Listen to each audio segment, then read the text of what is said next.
오늘 함께 보실 하나님의 말씀은 역대상 5장입니다. 봉독은 18절에서 22절만 하겠습니다.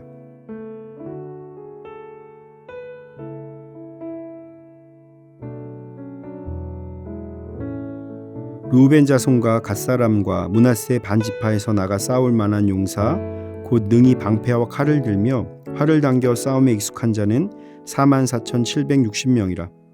그들이 하갈 사람과 여두루와 나비스와 노답과 싸우는 중에 도우심을 입었으므로 하갈 사람과 그들과 함께 있는 자들이 다 그들의 손에 패하였으니 이는 그들이 싸울 때에 하나님께 의뢰하고 부르짖음으로 하나님이 그들에게 응답하셨음이라. 그들이 대적의 짐승 곧 낙타 5만 마리와 양 25만 마리와 나귀 2천 마리를 빼앗으며 사람 10만 명을 사로잡았고 죽임을 당한 자가 많았으니 이 싸움이 하나님께로 말미암았음이라. 그들이 그들의 땅에 거주하여 사로잡힐 때까지 이르렀더라. 아멘.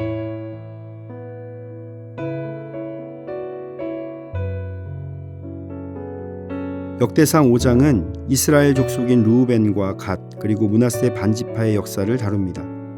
이 족속들은 요단강 동쪽에서 거주했고 그들의 활약과 하나님의 축복에 대한 기록을 담고 있습니다.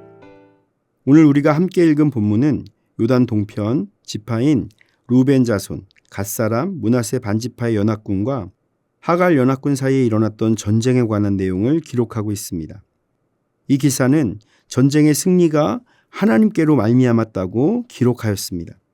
이 땅의 모든 것은 하나님의 통치 아래 있음을 선언하는 것입니다. 이 시대를 살아가는 우리들은 영적 전쟁에 놓여 있습니다. 우리는 삶의 자리에서 끊임없이 일어나는 영적 전쟁 가운데서 우리를 도우시는 하나님의 능력으로 말미암아 전쟁에서 승리할 수 있습니다. 전쟁이 하나님께 속한 것임을 믿고 담대히 나아갈 때 승리의 삶으로 나아가게 될 것입니다. 오늘 말씀을 통해 오직 하나님만을 의지함으로 영적 전쟁에서 승리하시기를 축복합니다. 첫째로 영적 전쟁을 준비해야 합니다. 오늘 본문의 전쟁은 사울 왕 시기에 일어난 전쟁입니다. 요단 동편은 매우 기름진 땅이었습니다. 그런데 지리적인 방어 수단이 없는 지역이어서 외부의 침략이 가장 많은 곳이기도 했습니다. 따라서 요단 동편의 지파들은 항상 외부로부터의 침략에 노출되어 있었고 위험을 안고 살아갔습니다. 요단 동편의 지파들은 이런 어려움을 이겨내기 위해서 서로 연합하여 전쟁을 준비했던 것입니다. 본문 18절은 이들을 전쟁에 준비된 자들이라고 소개합니다. 르우벤 자손과 갓사람과 므낫세 반지파에서 나가 싸울 만한 용사 곧 능히 방패와 칼을 들며 활을 당겨 싸움에 익숙한 자는 44,760명이라 라고 소개하고 있습니다. 본문에서 싸움에 익숙하다는 것은 고도의 훈련을 받아서 전투 수행 능력을 갖춘 특별 부대라는 것을 의미합니다. 이들은 전쟁에 나가서도 긴장하지 않고 수많은 적들 앞에서도 자신이 해야 할 임무를 수행해낼 수 있는 병사들이었던 것입니다. 성도는 이 세상을 살아가면서 어둠의 영들과 대적해야 합니다. 베드로전서 5장 8절 말씀에는 근신하라 깨어라 너희 대적 마귀가 우는 사자같이 두루다니며 삼킬 자를 찾나니 라고 말씀합니다. 성도는 항상 경계하고 전쟁에 대비해서 훈련을 해야만 합니다.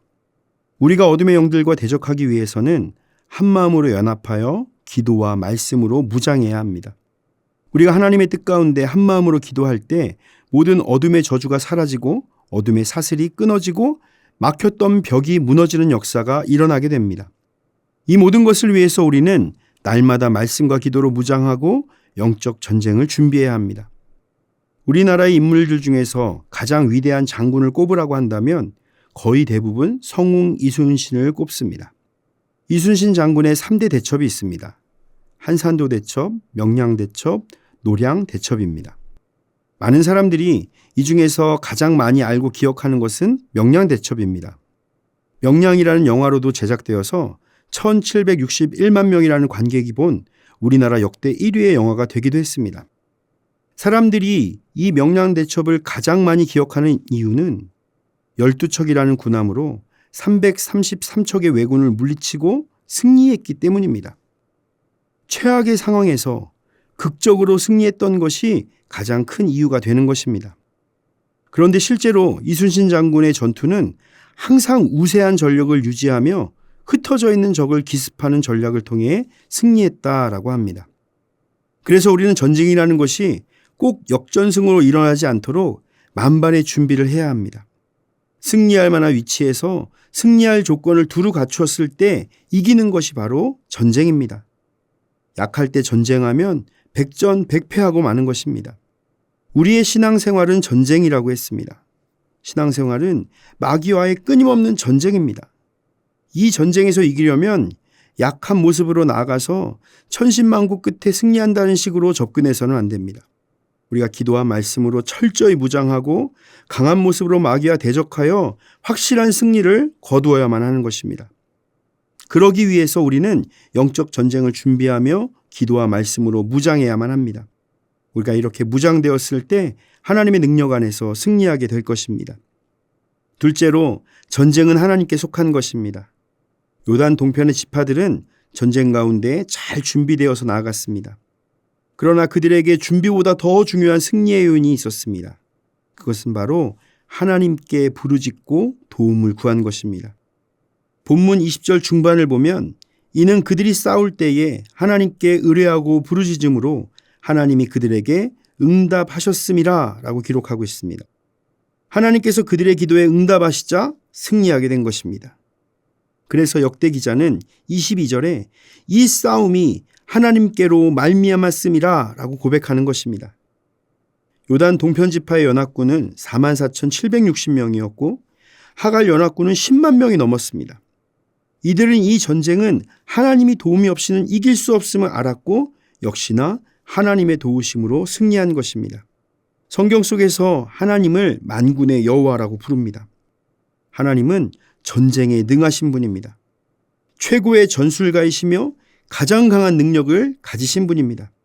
하나님을 의지하며 나아갈 때 나는 이길 수 없지만 하나님의 승리를 목도하게 될 줄로 믿습니다.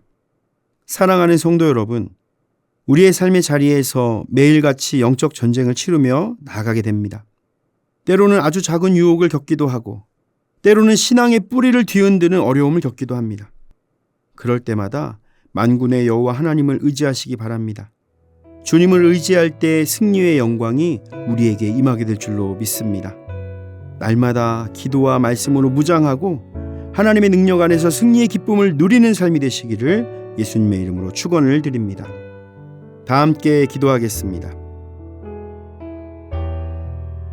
만군의 여호와 하나님, 전쟁은 하나님께 속한 것임을 믿습니다. 우리를 승리의 길로 인도하실 주님을 신뢰하며 영적 전쟁 가운데 나아가게 하옵소서. 기도와 말씀으로 무장하여 사탄의 괴계를 깨트리게 하시고 주님의 능력으로 말미암아 승리하며 영광을 돌리게 하옵소서. 예수님의 이름으로 기도드립니다. 아멘.